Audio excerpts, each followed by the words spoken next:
हमारे बीच में आलोक सोनी है मीडिया टीम से बीजेपी की, और विशाल पांडे हैं, और उसके अलावा डॉक्टर पांडे, इनका नाम क्या, गंधर्व पांडे।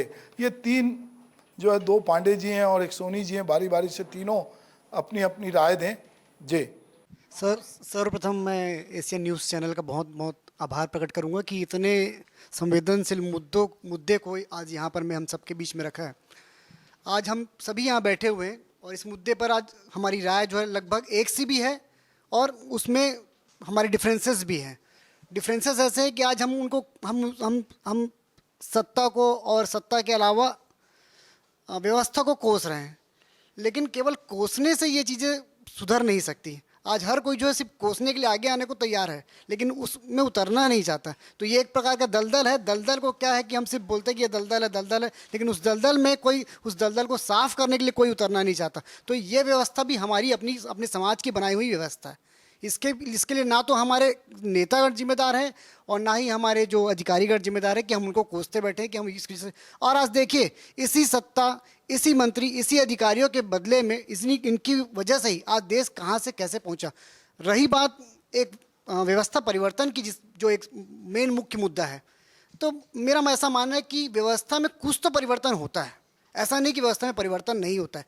अगर हमने जिस लीडर को चुना है वो लीडर अपने आप में वो आत्मविश्वास रखता है कि जनता ने उनको किस पद पर किस शक्ति के साथ बैठाया है। अगर वो अपनी शक्ति को पहचान रहा है और उस शक्ति के साथ में यदि वो देश की जनता को, प्रदेश की जनता को या अपने विधानसभा की जनता को आगे ले जाना चाहता है और अपने दृढ़ संकल्प से यदि वो कोई निर्णय लेता है, तो उसके जो भी निर्णय हैं वो उसके नीचे अधीनस्थ अधिकारियों तक पहुंचते हैं।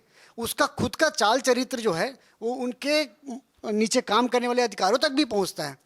आप इस मुद्दे पे अगर देखने जाएंगे तो आप 10 वर्ष पीछे चले जाइए कि जब मोदी सरकार नहीं थी उस समय पे अधिकारियों का कैसा वर्चस्व था और अधिकारी कैसे काम करते थे। कितने प्रकार के मुद्दे थे जिन मुद्दों में हमको बहस होती थी कि ये मुद्दा आ गया, आज ये घोटाले हो गया, ये हो गया। पिछले 10 वर्षों में आज हमने केंद्र सरकार पे कोई भी एक छींटा नहीं कर सकता कि इस प्रकार का किसी घोटाला। और घोटाला कैसे संभव है? क्या केवल नेता के ही चाहने से कोई घोटाला संभव हो सकता है क्या, कि नेता ने चाहा और घोटाला हो गया? जब तक अधिकारी कर्मचारी साथ नहीं दे, ये संभव है क्या?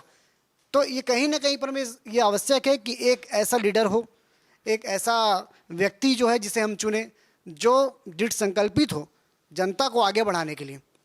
और रही बात देखिए, आज अगर हम इस मुद्दे पे बहुत बड़े विषय पे बात कर रहे हैं, अगर हम देखें तो आज भारतवर्ष जो है वो पिछले 10 वर्षों में कितनी तरक्की की है। पहले हम जो है सिर्फ बेसिक बुनियादी चीज़ों पर बात करते थे।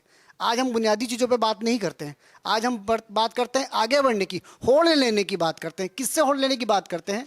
वो उन विकसित देशों से होड़ लेने की बात करते हैं जिसके बारे में हम सोच भी नहीं सकते थे, जिसके बारे में हम कल्पना भी नहीं कर सकते थे। हमें लगता था कि अमेरिका जैसा देश, आज से अगर 10-15 वर्ष पूर्व की बात करूं तो आज हम अमेरिका को सुपर पावर मान लेते थे। लगता था अमेरिका मतलब ऐसा हो गया कि जिसे कोई चुनौती दे ही नहीं सकता। आपने लेकिन देखा होगा कि रसिया ने कैसे यूक्रेन के ऊपर में युद्ध छेड़ा और अमेरिका जो है मुंह आए दागते रह गया। क्या कर पाया अमेरिका? लेकिन आज इंटरवेंशन की बात करेंगे तो आज हमारे जो भारतीय बाहर बैठे हुए थे, यूक्रेन में फंसे हुए थे, उनको लाने की बात करें तो हमारे लीडर जिनको मैं यहाँ पर शायद मोदी जी के बारे में बात की उन्होंने, पर मैं बताना चाहूँगा कि कैसे उन्होंने दृढ़ संकल्प शक्ति से यूक्रेन में फंसे हुए भारतीयों को लेकर के आए, अरब क्षेत्र में फंसे हुए भारतीयों को लेकर के आए। तो ये एक दृढ़ संकल्प का काम होता है। अगर आप सिर्फ यही बोलें कि नहीं हम यहाँ पर हम अधिकारियों को कोसते हैं या अपने नेताओं को कोसते हैं, तो और रही बात उसकी जो ट्रांसफ़र पोस्टिंग की एक बात हो रही थी कि जब सत्ता परिवर्तन होता है तो ट्रांसफ़र पोस्टिंग स्टार्ट हो जाती है। तो ये एक संविधान ने जो है ना एक ताकत दी है, उसको एक ताकत के रूप में देखिए। एक ठहरा हुआ पानी जो होता है ना वो एक बदबू करने लग जाता है, लेकिन जब एक जो बहता पानी है ना वो हमेशा जो है अविरल रहता है। इसी तरह से संविधान ने ताकत दी है। किसे ताकत दी है? संविधान ने ताकत दी है कि आप ट्रांसफ़र, पोस्टिंग और प्रमोशन, ये 3 ताकत जो है संविधान ने दी हुई है, राजनेताओं को दी है, जो चुने हुए प्रतिनिधि आते हैं उन्हें, कि आप निरंतर ये चीज़ें कर सकते हैं। कोई भी एक अधिकारी एक जगह पर में जब बहुत लंबे समय तक के रह जाता है तो उसे वो लगता है कि ये जो है ये जगह जो है मैं अब यहाँ का राजा जैसा हो गया हूँ, ये सारे नियम कानून वो अपने चलाने लग जाता है। उसको ही मैं बोलता हूँ कि उस क्षेत्र के नेता की भी वो नहीं सुनने लगता।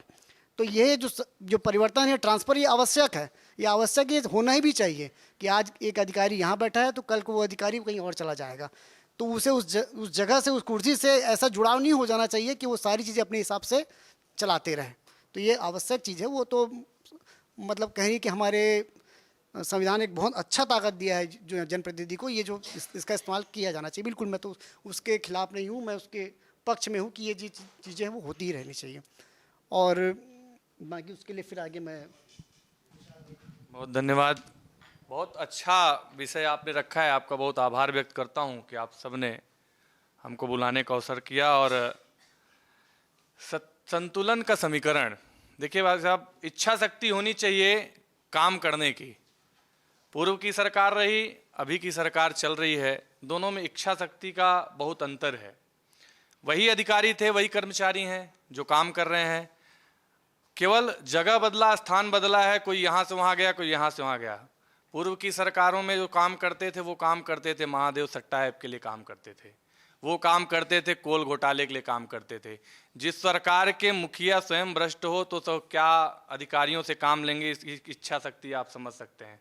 और वही विष्णुदेव साय जी की सरकार है जिन्होंने 3 महीने के सरकार में किसानों से किया हुआ वादा पूर्ण किए, जिन्होंने महतारी बंधन योजना के 70 लाख महिलाओं के खाते में 1,000 रुपए देने का काम किया।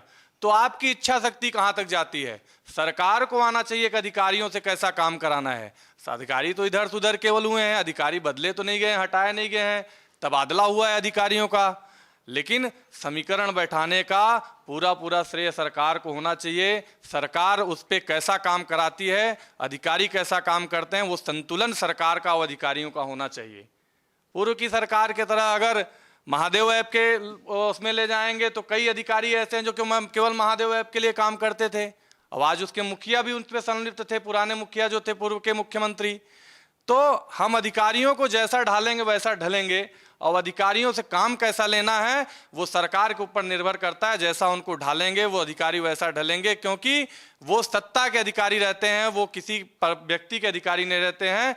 उनको भी डर रहता है कि हमको इनका काम करना है, नहीं तो ये हमको कहीं हटा न दें, कहीं उसने उसके इशारे, सरकार के इशारे पर उनको काम करना रहता है। इसलिए ये सरकार आज अच्छा काम कर रही है। अगर इस सरकार ने लोन भी लिया है, मान लीजिए भूपेश बघेल की सरकार ने 84,000 करोड़ लोन लिया था, पूर्व सरकार ने, विष्णुदेव सरकार ने अगर लोन लिया है तो आम जनमानस के लिए लोन लिया है, जनता के लिए लोन लिया है, महतारी बंधन योजना के लिए लोन लिया है, किसान बंधन योजना के लिए लोन लिया है, इस सारी चीज़ों के लिए लोन लिया है। ना तो महादेव सट्टा ऐप के लिए, ना कोल आवंटन के लिए लोन लिया है। ये सरकार जनहित की सरकार है और जनहित के मुद्दों को उठा रही है, और अधिकारियों को काम कराना कैसा रहता है ये सरकार पूर्णतः जानती है और उस हिसाब से काम करा रही है। और निश्चित रूप से समीकरण बदला है और अधिकारी काम भी करेंगे, ये पूर्ण विश्वास है सरकार के ऊपर। धन्यवाद। मैं डॉक्टर गंधर्व पांडे, युवा मोर्चा का प्रदेश कार्य समिति सदस्य हूं। सर्वप्रथम मैं एशियन न्यूज़ को बहुत ही धन्यवाद ज्ञापित करना चाहूँगा कि इतना ही महत्वपूर्ण विषय सभी के बीच रखा है। ये जो विषय है कि सिस्टम और तंत्र किस प्रकार से आज आम लोगों के जीवन में मायाजाल का रूप ले चुका है, तो इसकी चाबी अगर हम देखें तो शासन और प्रशासन के खेल में हमेशा आम जनता पिस जाती है। ऐसी एक धारणा अभी आम जनता के बीच बन चुकी है, पर कहीं ना कहीं उसको देखा जाए तो ऊपरी स्तर से लेकर नीचे स्तर तक सुधारने का प्रयास कहीं ना कहीं केंद्र की मोदी सरकार अभी कर रही है। आप देखेंगे जितनी महत्वपूर्ण योजनाएं हैं, आज जो डिजिटल इंडिया है, डिजिटल इंडिया के माध्यम से डिजिटल पेमेंट है, डिजिटल पेमेंट के माध्यम से लोगों को उनके लाभ की राशि सीधा खाते में मिलती है। पहले एक सिस्टमैटिक प्लान के जरिए जब देश का प्रधानमंत्री लोगों के खाते खुलवाता है, जिस समय देश के पूर्व वित्त मंत्री ये क्लेम कर रहे थे संसद में कि क्या एक सब्जी बेचने वाले के पास डीबीटी मशीन है जहां कोई कार्ड स्वाइप करके पैसा दे सकेगा, आज पूरा देश क्या पूरा विश्व देख रहे हैं डिजिटल पेमेंट में भारत सर्वोच्च है। और डिजिटल पेमेंट इस प्रकार आगे बढ़ा है कि अमेरिकी भी आते हैं तो उसे संकोच में आ जाते हैं कि ये पान ठेले वाला लेके कैसे घूम रहा है। तो भारत में जो आप सबसे बड़ा पहलू आज ये हो गया है कि भ्रष्टाचार में जो बिचौलियों का काम था वो कहीं ना कहीं एक अंतिम चरण पर आ चुका है। अब रही बात आम जनता की, जैसे कि मैं छत्तीसगढ़ राज्य का एक छत्तीसगढ़िया बालक हूं, तो मेरा छत्तीसगढ़ राज्य, हालांकि मेरा जन्म मध्य प्रदेश में हुआ था, पर मेरा छत्तीसगढ़ राज्य आज भारत का सबसे तेज प्रगतिशील राज्य है। 15 साल में ही ये उपलब्धि छत्तीसगढ़ राज्य को प्राप्त हुई। भैया ने कहा कि संस्कृति और कल्चर हमारी कहीं ना कहीं पीछे हो रही है, तो रंगमंच में मैंने भी नाटक किया है बचपन में। यहाँ पर संस्कृति भवन है आज, वहीं पर रंगमंच होता था।